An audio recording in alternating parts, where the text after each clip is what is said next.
everyone, and welcome to the Able Voices podcast. I'm Dr. Rhoda Bernard, founding managing director of the Berklee Institute for Accessible Arts Education, and I am proud to present this podcast featuring disabled artists and arts educators. We are inviting artists with disabilities to be guest hosts for the Able Voices podcast. Today, you'll meet our next guest host, installation artist and disability advocate, Alexis Neumann. Alexis is a Pacific Northwest installation artist using light, biomedical imagery, copper, and iridescent, transparent, and reflective materials to draw attention to the complexities of the human experience while engaging disability studies, intersectionality, theology, and cultural studies. She lives with multiple invisible illnesses, including Ehlers-Danlos syndrome and mental illness, and is currently based in Portland, Oregon. Her work focuses on and celebrates interconnectedness, intricacy and balance within the body through her use of neural and biological systems, and explores resiliency and the metaphysical through sound, light, vibration, and materials. Welcome, Alexis. We are delighted to have you as the next guest host of the Able Voices podcast. Thank you for having me. I've been looking forward to being a part of this podcast in the community. Wonderful. I'd like to start off by asking you to tell us your story as an artist. How did you get started as an artist, and how did you get to where you are today? My story as an artist actually really aligns with my experience of disability. I originally studied to be an opera singer and spent most of my life in musical theater, in choirs, taking singing lessons, and eventually went to the University of Washington to study vocal performance. Wow. And while I was there, I got really sick and I wasn't able to perform, wasn't able to sing professionally at the level and that was expected of me at the time. And I had to start finding new ways to be creative and new ways to create artistic expressions and let myself explore and play that way. And I was able to start taking classes through UW with the digital experimental art and new media called DX Arts community. And I was introduced to the idea of installation art, research-based art, and got my foot in the door by doing sound art, using technology, and learned about this world where it was more about creating experiences. And that really aligned with how I thought about performance and singing before. It was all about creating experiences for me. And so to be able to do that through artistic expression, through different ways of making, has been really amazing for not only my experience as a disabled person, but also creating my experience as an artist. Wow, you said so many things I want to know more about. The first one is, I can only imagine how devastating it must have felt when singing the way you had imagined yourself for so many years wasn't going to be possible for you. But I think a lot of people would have had that experience and said, I guess that's it. I guess I'm not going to be an artist of any kind. That was not you. You found another way. You were driven to seek other ways to create, other ways to express yourself. And that to me is extremely powerful. Thank you. I appreciate that. I do want to clarify that it wasn't easy. I experienced and still experience a lot of mourning, and it's become just a part of my experience of disability and also my experience as an artist.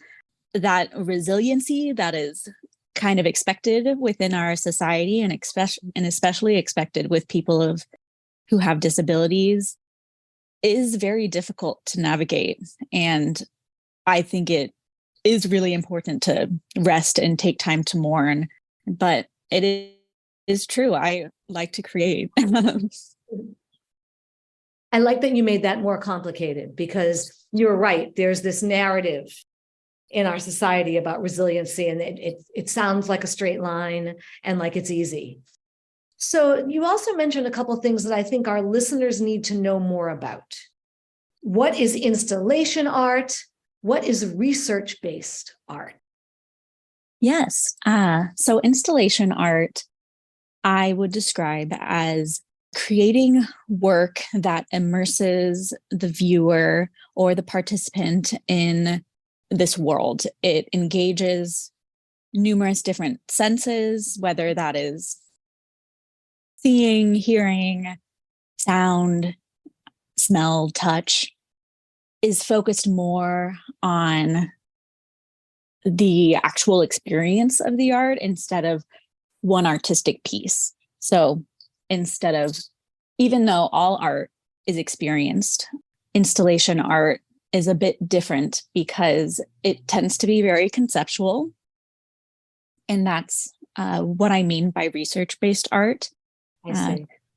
Typically, at least for my work and for other installation artists that I admire, there's a lot of concept that goes into it. And there's something important about this idea of having it be well-researched, having the information in there, being really thought through, and having to do possibly with other aspects of the human experience. Or like in my work, I like to engage disability in science, especially. And so it does seem that that is a consistent idea within this art form. That's really helpful. So I'm sure our listeners want to know more about your arts education. So you can certainly talk about your music education, because that was a big part of your arts education, but also since then, how have you learned? How did you develop these skills? That process. Yeah, I was lucky enough to be able to go to graduate school and get my Master's of Fine Arts, as well as getting a Master's of Critical Studies at the Pacific Northwest College of Art here in Portland, Oregon. And I was able to blend my research practice, my research and writing practice, with my artistic practice.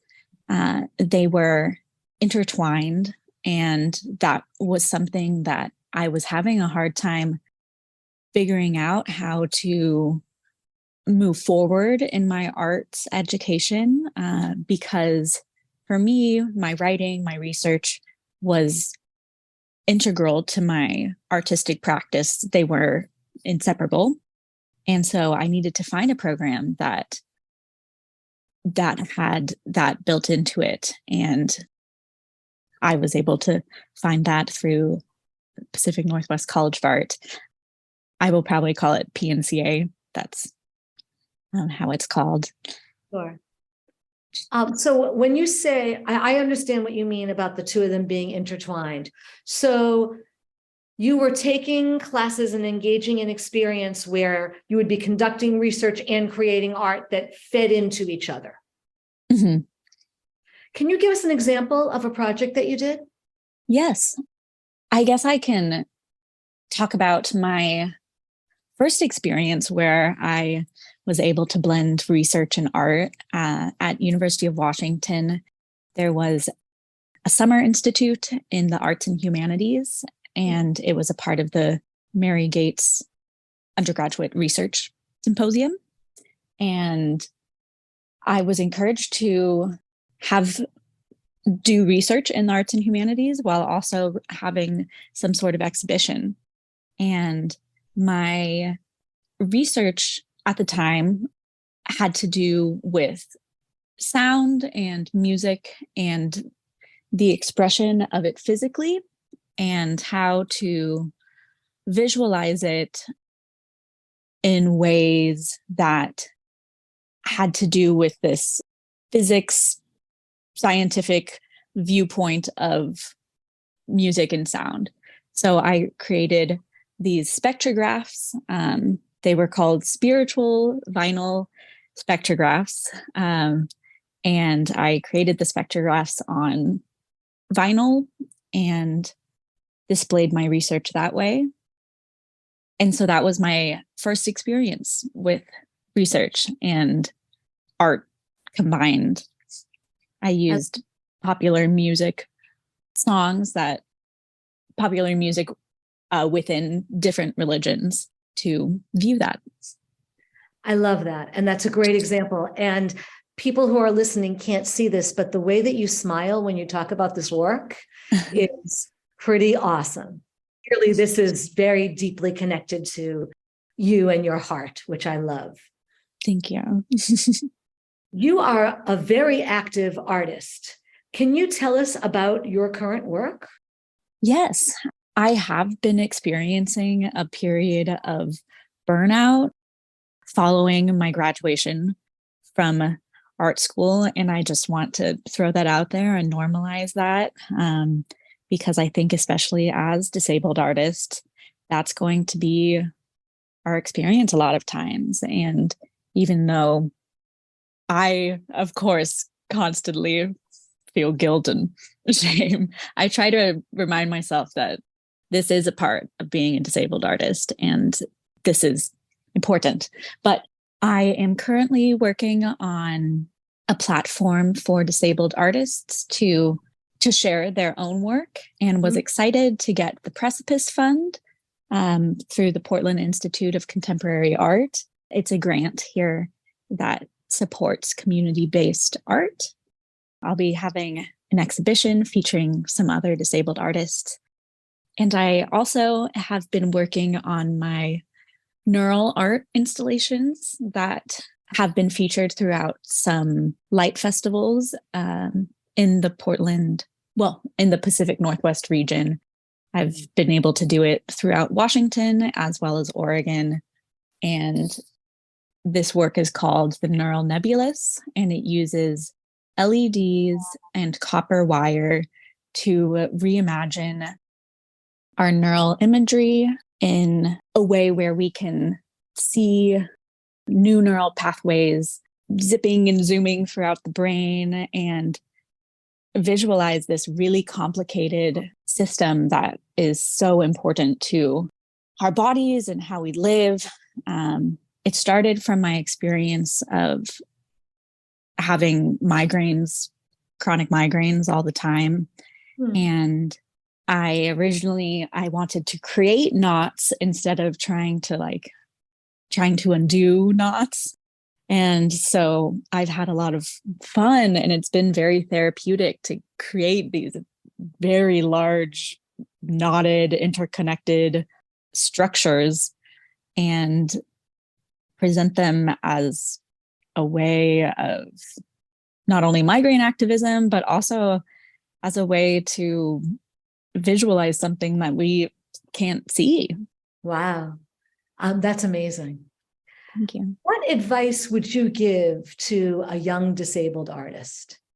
My advice, I had been thinking about this.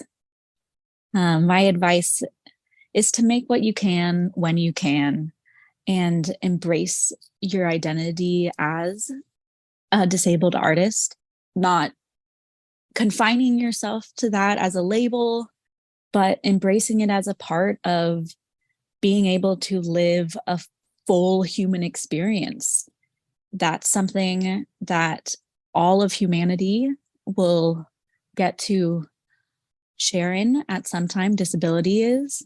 There will always be periods of time where people experience disability, whether that's broken arm or a family member or somebody receiving a medical diagnosis. It's something that can touch each person. And in that way, I like to view disability as just being a part of a full human experience. There are positive aspects and obviously negative aspects.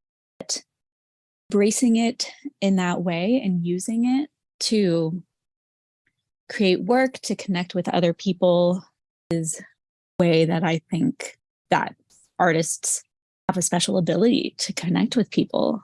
I spent so much time trying to force myself to do what I think I need to do to be successful, and it always zaps on my energy.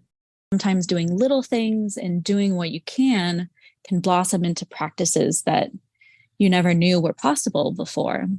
Very well said.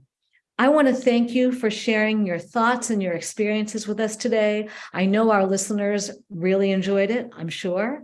And we are very much looking forward to the next episode where you will be our guest host. Thank you so Awesome. much. Great. Thank you so much. This has been so fun.